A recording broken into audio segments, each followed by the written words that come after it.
दोस्तों, इमेजिन करो कि आप एक ऐसे घर में फंस जाएं जहां मालिक देख नहीं सकता, लेकिन फिर भी वह आपको आपसे पहले ढूंढ लेता है। आज हम समझने वाले हैं फिल्म डोंट ब्रीथ की पूरी कहानी। कहानी डेट्रॉइट शहर से शुरू होती है।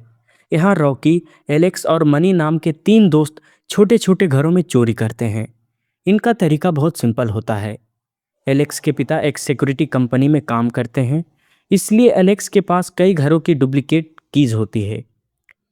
तीनों रात में उन घरों में जाकर चोरी कर लेते हैं।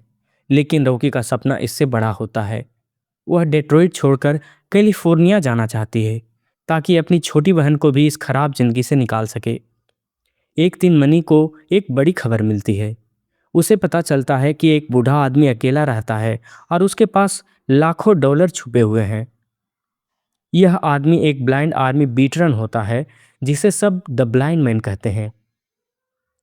मनी का प्लान होता है कि वे उसे घर में चोरी करेंगे क्योंकि मालिक देख नहीं सकता। पहले एलेक्स इस काम के लिए मना करता है क्योंकि उसे लगता है कि यह गलत है, लेकिन रॉकी के सपने को देखकर वह मान जाता है। रात को तीनों उस घर के बाहर पहुंचते हैं।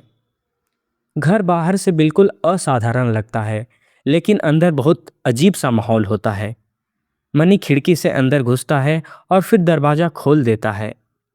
अब तीनों धीरे धीरे घर में घूमने लगते हैं, लेकिन अचानक उन्हें पता चलता है कि द ब्लाइंड मैन सो नहीं रहा है।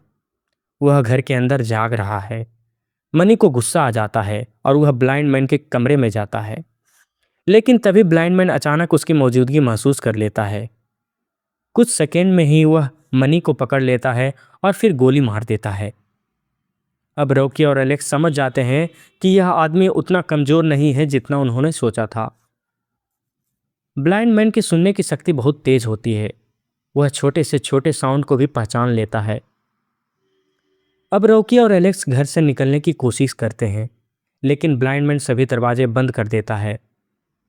घर अब एक ट्रैप बन चुका है। घर के अंदर एक डेंजरस डॉग भी होता है जो रॉकी और एलेक्स का पीछा करने लगता है। किसी तरह वे दोनों बेसमेंट में पहुंच जाते हैं, लेकिन बेसमेंट में उन्हें एक शॉकिंग सच का पता चलता है। वहाँ एक लड़की बंद होती है जिसका नाम सिंडी होता है।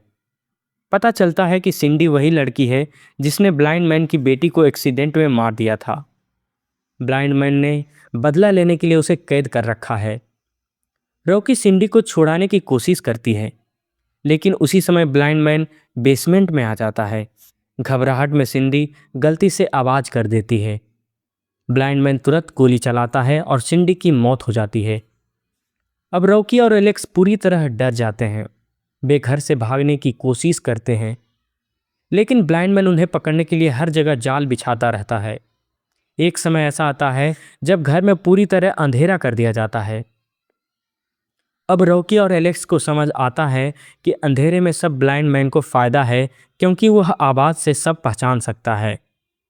एलेक्स रॉकी को बचाने की कोशिश करता है, लेकिन ब्लाइंड मैन उसे पकड़ लेता है और उसे मार देता है। अब रॉकी बिल्कुल अकेली रह जाती है। ब्लाइंड मैन उसे पकड़कर बेसमेंट में ले जाता है। वहाँ रॉकी को पता चलता है कि ब्लाइंड मैन सिंडी को ज़बरदस्ती प्रेग्नेंट करना चाहता था ताकि वह अपनी मरी हुई बेटी की जगह एक नया बच्चा पा सके। यह सुनकर रॉकी डर जाती है, लेकिन तभी उसे मौका मिलता है। वह ब्लाइंड मैन को जोर से मारती है और भाग जाती है। घर के अंदर ब्लाइंड मैन का डॉग उसका पीछा करता है। रॉकी किसी तरह ऊपर पहुंचती है और घर से बाहर निकलने की कोशिश करती है। ब्लाइंड मैन भी उसके पीछे आ जाता है। आखिरकार रॉकी उसे घायल करके घर से निकल जाती है। सुबह रॉकी बस में बैठकर डेट्रॉइट छोड़ देती है। उसके पास अब वह पैसे होते हैं जिनसे वह अपनी बहन के साथ नई जिंदगी शुरू कर सकती है। लेकिन फिल्म के आखिरी सीन में हमें पता चलता है कि ब्लाइंड मैन अभी भी जिंदा है और वह दुनिया को यह झूठ बता देता है कि रॉकी और उसके दोस्त ने उस पर हमला किया था। और यहीं पे ये फिल्म खत्म हो जाती है।